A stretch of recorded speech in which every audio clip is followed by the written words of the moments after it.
trade deadline's about 10 days away. Just what's your assessment of your roster as it's presently constructed? Do you see any areas of need, and how do you weigh those areas of need against whatever cap flexibility you might have? Good question. I think in the cap world, we all have areas that we'd like to fill in a little bit, but I feel pretty good about the depth of our team. I think if you look at our defense, we've been pretty healthy all year, obviously.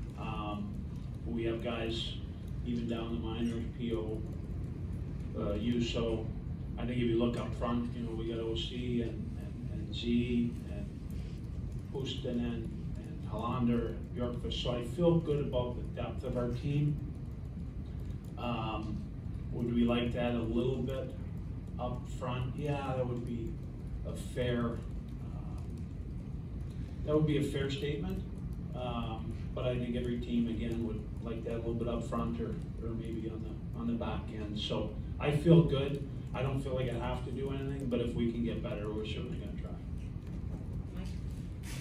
Ron, it seems like recently one of the over here on your right. It seems like recently maybe some of the depth scoring that you had early this season has been missing a little bit. Are you confident if you don't make a trade that you have enough in terms of scoring to play alongside Galton or to play in the middle six?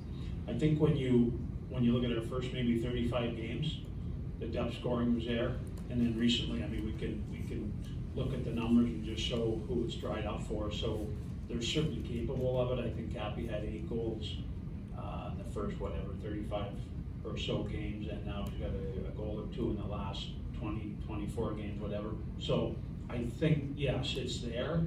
I think there's some guys that need to play a little bit better, but I think scoring is there's a little bit of a feel, and I think even sometimes top scorers, it comes and goes. So I think our guys need to do a little better job. I think when you're not scoring, you dig in a little bit more and get to the net. So I think we can do a better job of that. So yes, I do have confidence if we can't do something that we do have enough scoring. Would we like to add a little bit, as I said, of course. Matt? Well, now that you've had a year plus to evaluate the prospects that you have in-house, and obviously you've added to that group as well, what is your thoughts on the state of the prospect pool, and are there any players that you would view as I don't want to say untouchable, but pretty difficult, guys you would really want to hang on to here over the next 10 days or so? Well, you hear this all the time, untouchable. I mean, Wayne Gretzky got traded, right? So that's the reality of sports. Do we want to get into our prospect pool and our mix? Not necessarily, but if the right thing comes up that will help us short term, but also a little bit longer term, we would certainly look at it. We talked to some teams, and I have no idea whether it's going to flush out here, but we want to be as good as we can be going into playoffs, and if there's a move that makes sense where it makes us better, obviously we have a cap situation that we have to maneuver around. But if everything aligns and we can add someone that helps us for the push here, we'll definitely do it. Wes on the right.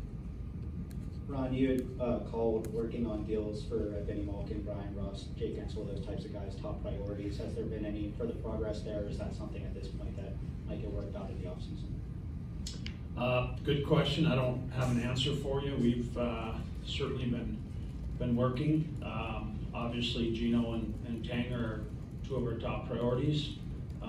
It's got to work for both sides, and hopefully at some point we can make something happen that works for both sides along with Rusty. So we'll continue those talks. Whether we shut them down at the trade deadline or not, I'm not sure yet. But typically when the trade deadline comes, I like guys to focus on hockey. So, but we will work, and if we got to pick them up after the season, we'll do that.